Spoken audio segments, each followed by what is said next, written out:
Hi Cancer, welcome to your July 2022 Taroscope with me, Raphael from Reydiant Reality. It's an absolute pleasure to have you. Thank you so much for being here. Thank you so much for joining me. Quick note, my readings are for your sun, moon and ascendant sign. So whether you're a sun, moon or rising sign Cancer, this is for you. And I always advise that you watch all three to get a clearer, more complete picture of how they're going to speak to you. With that said, remember they are general readings. Not everything's going to resonate with everybody, and that is just fine. You should always use your own discernment. So I'm going to pop these to the side. Before we start, as always, I would like to bless my decks of cards with all forms of love, light, peace, prosperity and abundance. And I pray that the messages that come through are ultimately clear and concise, and they help you on your path to your highest vibrational good. So I'm going to pop these to the side. And for your actions, I just want to say a massive happy birthday to you. I truly hope you have a wonderful solar return. Remember to fill the day of your birthday with a little bit of everything that you want this entire year to have in it for you. And if this is your ascendant degree return or if it's your lunar return, whichever it might be, I really hope you have a wonderful time of it. Set the intention for the next 12 months ahead for what you want in your life. All right, so if this is your birthday, especially this month, then make sure you do it good. For your actions and interactions with the world at large, you've got the Queen of Pentacles, or the Mother of Pentacles in this deck. So what I love most about this for you is your actions this month really are focused on getting the most out of what you have. This is you working really hard on something to perfect it. This is about you, crossing the T's, dotting the I's, perfecting your art, perfecting your craft. In some way, shape or form, this is you really getting hold of your skills, taking them to a new level. And maybe for some of you as well, this might even be you deciding to invest in something in maybe even a financial way, not necessarily just your time. This is you being really clear about what the investment is right now. And what I like about this is, yes, you're doing it for a result, but you're not focused on the result right now. You're focused on what you're doing.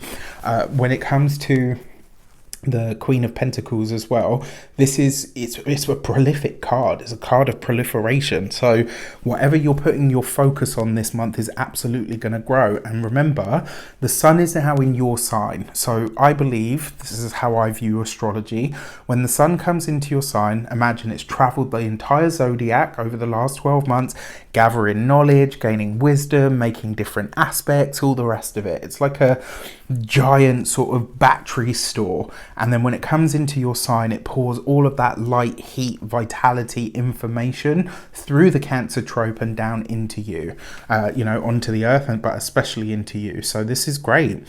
For your communications and conversations, you have the Knight of Cups, or the Son of Cups in this deck. So coupled with the Queen of Pentacles, this, I believe, is you working on an offer or an opportunity that has already come your way. So yes, there might be new ones that come up in the month of July, but this is one that is already on your path that you are working on or towards.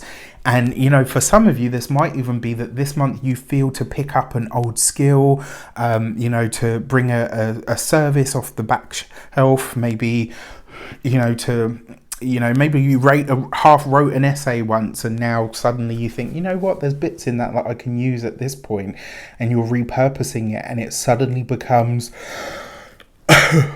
is a big part of what you're needing to do or going to do moving forward. I don't know why, I just get this feeling that some of what this suggests is happening intuitively. So if you feel to start working on something or towards something this month, follow that intuitive hit, because it's likely that it's going to be something that will be useful or relevant as soon as these new offers come in.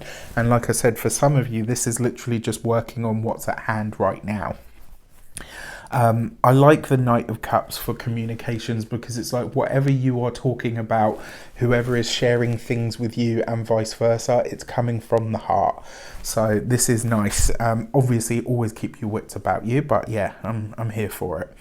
For your love and relations, or your heart and half, you have the Nine of Cups. For those of you that are single, I really like this, because I kind of get the feeling this is You know what? I started to wonder if there was something wrong with me. You know what? I started to wonder if there was an issue. Now, you've got this with the Nine of Cups, which does suggest that there is talks. If you're single and looking, it does suggest that there are talks here with somebody who maybe there's lots of flirtation, there's lots of laughter, there's lots of banter. It's fun, it's easy, it's flowing. It doesn't need to be anything at this stage. Because what I'm seeing here is not somebody that is even really fully in the picture. So this might be somebody that you've just recently met. It doesn't have to be anything right now. It makes you feel good, and that's as far as it needs to go for this moment in time. For those of you that are partnered, married, or in long-term commitments, that Nine of Cups, that's coming from the partner. And they are either gifting you something, they're sharing something with you, they are maybe even, telling you that they agree with you in a certain place. And who doesn't like to be agreed with, darling? Wait till you see some of the Cancer posts. Boy, it's a good job most of you don't know where I live, because you might try to find me and beat me up. I've tried to, because obviously, everybody has their big three, their sun, their moon, and their ascendant, and unless you've got a stellium in a different sign, etc. And so with the Birth of the Zodiac project, I've tried to be as honest and objective as possible. And obviously, because I know the Cancer trope well, because I have moon in Cancer, Luna in her own sign, and in a relatively strong position in my chart, I've tried not to be biased and just kind of paint this wonderful fluffy picture of Cancer. So I've been brutally honest. And I'm just wondering how much backlash I'm going to get from these ones. So it'll be interesting to see. But yes, love sector, love life looks very nice this month. There's just harmonious communication. And what I love most about it is, no matter how good the love life is or how it's feeling or what the potential is, it's not pulling you off your path. Like, what's important to you now will continue to be important to you, whatever's happening with the love life. So there's support there, which is perfect. You really can't ask for any more. When it comes to your finances, your money and your resources, you have the Death card. Okay. So not easy, also not the greatest card to have when it comes to money, because it suggests the money is not going up. It doesn't mean that you're suddenly going to stop earning. It could mean that there is... The Nine of Cups could be that there's a boost to, and even the Queen of Pentacles. This could be a boost to the finances that comes through a partner or a third party, family member, etc. But then there's an expense. There is, something that you need to spend on that you hadn't anticipated, or a revenue stream or an income stream is going away, being retired, being put down in some way. A job is ending, maybe you were on a contract and that contract is coming to an end and they decide not to renew. There's, several ways that this could play out. Another thing with that Death card as well, you're being really invited this month to get serious. So, and this is great actually, because you're focused on the craft, the work, honing your skills, etc. Not on really anything else. And I love this because it means that you're... What's the word that I'm looking for? It means that you're not thinking, yes, we're all financially motivated to a point, but it's not just about that. And that means it doesn't, whatever's happening with the money, whether it's good, bad, whether it slows, whether it stills, whether it stops, it's not pulling the joy out of what you're focused on. That's very important. And also, that Death card, because it's Scorpio ruled, can talk about your desire for your resources. What is your financial, what is your financial desire? What is the desire that you have around money and resources right now? And how is that driving you forward? Oh, excuse me. For your first week of the month, you have the Hierophant. Okay, so... This Queen of Pentacles could also be a Taurus woman or a Taurus person that may feature for you. It also suggests as well that you could be establishing or re-establishing yourself in your career, your work, your public life, It could be for some of you a big career change, or even an offer that comes in that requires you to hone your skills. Maybe some of you are deciding to go back to school as well, very possible. For your second week of the month, you've got the Wheel of Fortune. That I actually think could be an invite from a significant other. It could just as easily be an invite from somebody who potentially could be a significant other. Either which way, there are opportunities and offers that are coming in for you this month, ones that you're likely not to see, some that could also tie you to big or large institutions in some way. Which is great, you know. Could be that some of you are interacting with governing bodies, schools, universities. It's all very, very possible. But yeah, that Wheel of Fortune, I love it. And I really like this for an invite. So this could be, you know, someone says, look, I've just bought a villa over in ... And you know what? Anytime you want to visit, you can come over. You know, which, I mean, hey, free holiday. For your third week of the month, you've got the Star card. So the Star card has a hopeful energy behind it, right? So for those of you that are single and looking, this could be somebody that you meet online. This could be somebody that is, you know, and there's just, with that Nine of Cups there's a lightness about the connection. It's fun, it's laughter, it's, you know, all of that. But again, the Star card, while yes, it can be long-term commitments, it can also just be friendship. You know, if the Star card comes in for relationship stuff, it tends to be that these are people that start out as friends, and then after a very long time, they decide to get together. Or usually it just means that you're going to be friends and not a great deal more. But hey, listen, you know, you can do worse than having more friends. For those of you that are partnered, married, or in long-term commitments already, this is a very hopeful energy for plans that you've made, you know, for the future, especially ones that revolve around travel and or movement. So that could be very nice. And then for your fourth week of the month, you've got the High Priestess. That's an interesting card to have with the Death card. So if you are so inclined, I would advise a mediumship reading around the end of the month. If you know, this, especially around your money, around your resources.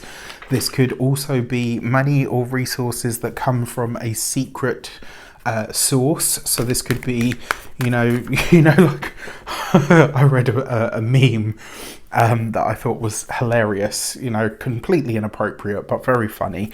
It said, you know, when you were younger and your nan used to make like a drug dealer and shove like wads of money in your hand as you were going out the door. It made me laugh because it was always the way. It was like, make sure you hide it, put it in your pocket. And this could be that, you know, maybe a parent or a grandparent or an uncle or an aunt or a friend, maybe even a significant other, gives you a financial gift of some sort, but doesn't want it to be common knowledge. This could also be an inheritance as well that comes through that you didn't expect to get or weren't aware that you would be getting.